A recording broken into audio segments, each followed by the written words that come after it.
നമസ്കാരം. PM ശ്രീയെ ചൊല്ലി സംസ്ഥാന രാഷ്ട്രീയത്തിൽ രൂപപ്പെട്ട കലഹങ്ങളെക്കുറിച്ച് നല്ല ധാരണ പ്രേക്ഷകർക്കുണ്ടാകുമല്ലോ. CPI LDF വിടാൻ പോകുന്നു, അവർ UDF-ൽ ചേരും, LDF തകരുന്നു. ഇത്തരം ചർച്ചകൾ സജീവമായി പുരോഗമിക്കുന്നു. CPI-യുടെ എതിർപ്പിനെ, അമർഷത്തെ പരിഹരിക്കാനുള്ള അണുനയ ചർച്ചകൾ ഒരു വശത്ത് സജീവമായി പുരോഗമിക്കുകയും ചെയ്യുന്നു. എന്താണ് ഇതിൻ്റെയൊക്കെ ഇടയിലുള്ള അടിസ്ഥാന രാഷ്ട്രീയ പ്രശ്നം എന്നത് വിശദമായി പരിശോധിക്കുകയാണ് ഈ വീഡിയോയുടെ ലക്ഷ്യം. PM ശ്രീ എന്നാൽ എന്ത് എന്നത് ഇതിനകം പ്രേക്ഷകർ മനസ്സിലാക്കിയിട്ടുണ്ടാകും. PM ശ്രീ എന്നത് ഒരു സെൻട്രൽ സ്പോൺസേഡ് പ്രോജക്റ്റാണ്. വിദ്യാഭ്യാസ മേഖലയിലെ ഒരു സെൻട്രൽ, അതായത് കേന്ദ്ര ഗവൺമെൻറ് സ്പോൺസേഡ് പ്രോജക്റ്റാണ്.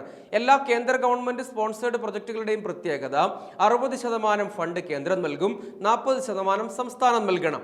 തിരഞ്ഞെടുക്കപ്പെട്ട സ്കൂളുകൾക്ക് അടിസ്ഥാന സൗകര്യ വികസനത്തിനായി കേന്ദ്രത്തിൻ്റെ ഫണ്ട് ലഭ്യമാകും എന്നതാണ് PM ശ്രീയുടെ അടിസ്ഥാന കാര്യം. ആ സ്കൂളുകൾക്ക് മുന്നിൽ PM ശ്രീ എന്ന ബോർഡ് പ്രദർശിപ്പിക്കണം. ഒപ്പം അതിൻ്റെ കരിക്കുലം എന്നത് ഇതിൻ്റെ കൂടി ഭാഗമായിരിക്കും. പക്ഷെ അത് ഫ്ലെക്സിബിൾ ആണ്. സ്റ്റേറ്റിന് കൂടി ആ കരിക്കുലം ഫ്രെയിംവർക്കിൻ്റെ ഭാഗമാകാൻ കഴിയും.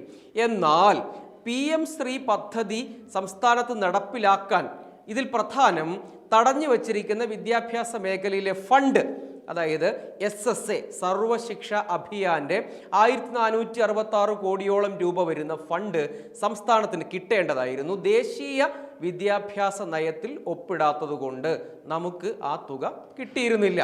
ഈ PM ശ്രീയുടെ ഭാഗമാകുമ്പോൾ നമ്മളൊരു മെമ്മോറാണ്ടം ഓഫ് അണ്ടർസ്റ്റാൻഡിങ് അഥവാ MOയിൽ ഒപ്പിടും. ആ MOയിൽ ഒപ്പിടുന്നതോടുകൂടി തടഞ്ഞു വെക്കപ്പെട്ടിരുന്ന ഈ തുക നമുക്ക് ലഭ്യമാകും. അതായത് സ്കൂളിലെ ഉച്ചഭക്ഷണ വിതരണം മുതൽ അധ്യാപകരുടെ ശമ്പളം വരെ പ്രതിസന്ധിയിലായ ഒരു സാഹചര്യം സംസ്ഥാനത്തുണ്ട്. ഇതിനെ മറികടക്കുന്നതിൻ്റെ ഭാഗമായാണ് പെട്ടെന്നൊരു സുപ്രഭാതത്തിൽ മന്ത്രിസഭയിലോ മുന്നണിയിലോ ചർച്ച ചെയ്യാതെ ഉദ്യോഗസ്ഥരെ ഡൽഹിക്ക് അയച്ച് ഇതിൽ ഒപ്പിട്ടത്. ഇതോടുകൂടി ദേശീയ വിദ്യാഭ്യാസ നയം സംസ്ഥാനത്ത് നടപ്പാക്കാം എന്ന ധാരണയാണ് സംസ്ഥാനം കൊടുത്തിരിക്കുന്നത്, എന്ന അണ്ടർടേക്കിംഗ് ആണ് കൊടുത്തിരിക്കുന്നത്. ദേശീയ വിദ്യാഭ്യാസ നയം വിദ്യാഭ്യാസ രംഗത്തെ കാവ്യവൽക്കരണമാണ്, ചരിത്രത്തെ വളച്ചൊടിക്കലാണ് എന്നതാണ് ഒരു രാഷ്ട്രീയ വിമർശനം. ഇത് CPM-ഉം നേരത്തെ ഉന്നയിച്ചുകൊണ്ടിരുന്നതാണ്. അവരും ഇതിൻ്റെ ഭാഗമാകുന്നു. ഇനി യഥാർത്ഥത്തിൽ PM ശ്രീയോ ദേശീയ വിദ്യാഭ്യാസ നയമോ സംസ്ഥാനത്ത് നടപ്പാക്കിയാൽ അതോടുകൂടി നമ്മുടെ വിദ്യാഭ്യാസ മേഖല കാവ്യവൽക്കരിക്കപ്പെട്ട ആകെ തകർന്നു പോകുമോ? CPI-യുടെ ഈ വാദങ്ങൾ ശരിയാണോ?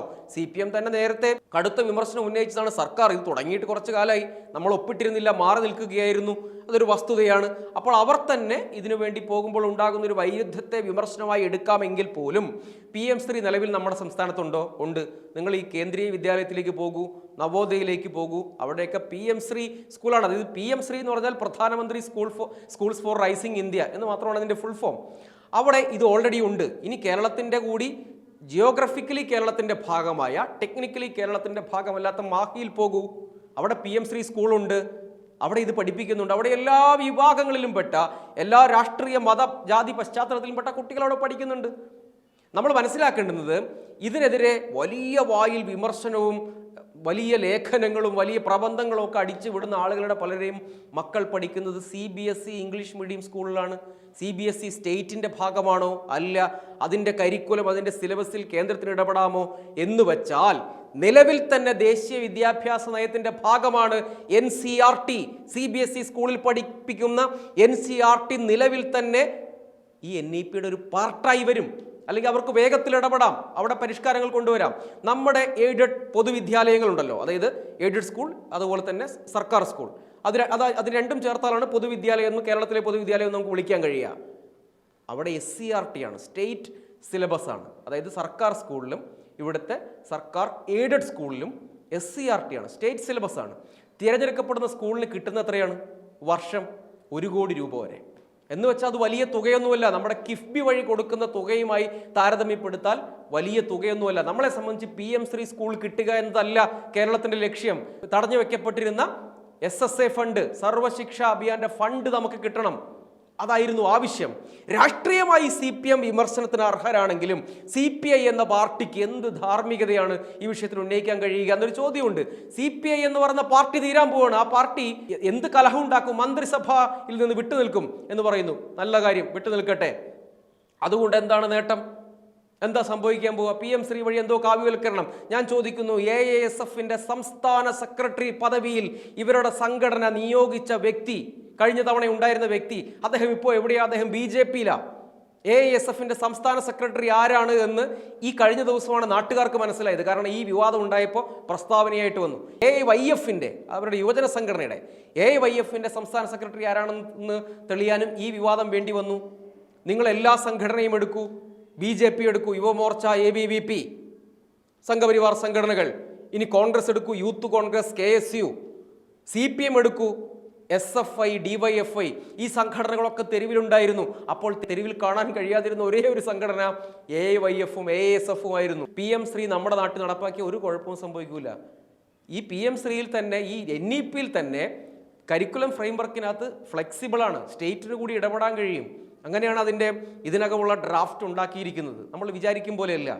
പിന്നെ ഒരു കാര്യം ശരിയാണ്, തടഞ്ഞുവെച്ച ഈ ഫണ്ട് കിട്ടുന്നതിന് ഇത്തരം ചില ബലപ്പെടുത്തലുകൾ, അല്ലെങ്കിൽ എന്താ പറയുക, ഏതെങ്കിലും ഒരു കാര്യം നടപ്പാക്കാൻ വേണ്ടി ഫണ്ട് തടഞ്ഞു വെക്കുക, അപ്പോൾ പോയി ഒപ്പിടുക, അപ്പോൾ ഫണ്ട് കൊടുക്കുക. ഇത് ശരിയാണോ? ഇത് നമ്മുടെ രാജ്യത്തിൻ്റെ ഫെഡറൽ തത്വങ്ങൾക്ക് വിരുദ്ധമല്ലേ? അതിന് ഇടതു സർക്കാർ വഴങ്ങാൻ പാടുണ്ടോ? ഇടതുപക്ഷം വഴങ്ങാൻ പാടുണ്ടോ? പ്രസക്തമായ ചോദ്യമാണ്. ഞാൻ ചോദിക്കുന്നത്, ഇന്ത്യയിലെ 140 കോടി ജനങ്ങളെ സംബന്ധിച്ച് കേരളം ഉയർത്തുന്ന പ്രത്യേകമായ എന്തോ വിപ്ലവം, ഇതൊക്കെ തമാശയാണ്. അങ്ങനെയൊന്നുമല്ല നമ്മൾ രാഷ്ട്രീയത്തെ സമീപിക്കേണ്ടത്. പശ്ചിമ ബംഗാളും തമിഴ്നാട്ടിലുമൊക്കെ പ്രാദേശികമായ വിഷയങ്ങൾ വേറെയാണ്. തമിഴ്നാട്ടിലെ സ്കൂളുമായിട്ടോ പശ്ചിമ ബംഗാളിലെ സ്കൂളുമായിട്ടോ അവിടുത്തെ വിദ്യാഭ്യാസ മേഖലയുമായിട്ടോ നമ്മുടെ വിദ്യാഭ്യാസ രംഗത്തെ എന്നല്ല, നമ്മുടെ സോഷ്യൽ ഇൻഡെക്സിനെ ഒരു തരത്തിലും താരതമ്യപ്പെടുത്താൻ കഴിയില്ലെന്നേ. അവർക്ക് പ്രാദേശികമായ വികാരങ്ങളുണ്ട്, അവരുടെ ഭാഷാപരമായ വികാരങ്ങളുണ്ട്. അത് തന്നെ അവർക്ക് രാഷ്ട്രീയമായി നിൽക്കും. നമുക്കത് കഴിയില്ല. അതാണ് അതിൻ്റെ വസ്തുത. ഈ സത്യം നമ്മൾ തിരിച്ചറിയണ്ടേ. വെറുതെ എന്തെങ്കിലുമൊക്കെ പറഞ്ഞിട്ട് കാര്യമുണ്ടോ? തമിഴ്നാടും ബംഗാളും അവർക്ക് ഫണ്ട് കിട്ടിയില്ലേ കുഴപ്പമില്ല, അവിടെ ഈ പറയുന്ന നമ്മുടെ നാട്ടിലെ പോലെ ഉച്ചഭക്ഷണം മുതൽ സൗജന്യ സാർവത്രിക വിദ്യാഭ്യാസത്തിൻ്റെ പ്രശ്നമൊക്കെ അവിടെ രാഷ്ട്രീയമായി നിൽക്കില്ല. നമ്മുടെ നാട്ടിലത് ശരിയാകുമോ?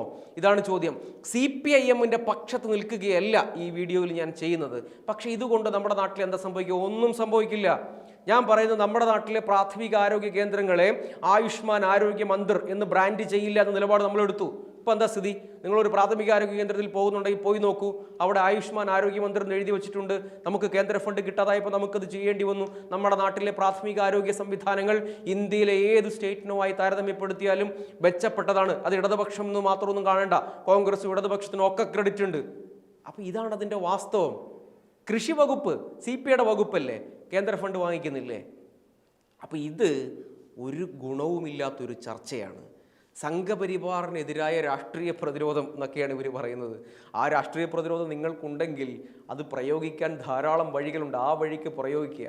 CPI എന്ന് പറയുന്നത്, ഇനിയിപ്പോൾ CPI ഒന്നുകിൽ LDF അല്ലെങ്കിൽ UDF, അതിൽ നിൽക്കാനേ CPIക്ക് കഴിയുള്ളൂ. ഇനി ഏതെങ്കിലും ഒരു മുന്നണിയുടെ ഭാഗമായി നിൽക്കാൻ കഴിയുകയുള്ളൂ.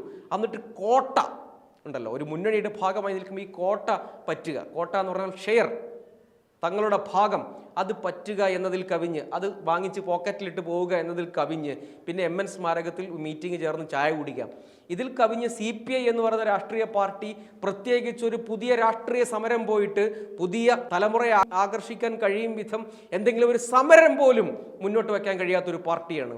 ആ പാർട്ടി എന്ത് വിപ്ലവം നടപ്പാക്കുന്നു ഈ പറയുന്നത്? വെറുതെ ഒരു ചർച്ച, അത്രയേ ഉള്ളൂ. അത് UDFന് ഗുണം ചെയ്യുമെങ്കിൽ ചെയ്യട്ടെ. ABVPക്കാർ വിദ്യാഭ്യാസ മന്ത്രിയെ പോയി കണ്ട് അഭിനന്ദനം അറിയിച്ചു എന്ന് പറയുന്നു.